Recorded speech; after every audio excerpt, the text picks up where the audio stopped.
அடிச்சாங்க. இல்ல அத்தை வீட்டுல இல்லையா மாமா, மொட்டை மாடிக்கெல்லாம் வந்துக்கிற. அதுவா, உன் அத்தா வீட்டுக்குள்ள இருக்கனால தான் நான் மொட்டை மாடிக்கு வந்துட்டேன்.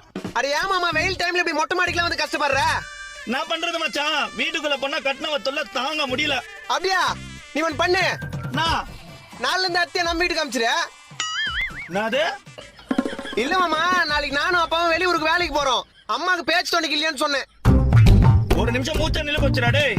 ஐயோ அப்படியா? ஆம்புலன்ஸ் கட்சி போன் பண்ணிட்டா? கொழுப்பு தாண்டா உனக்கு.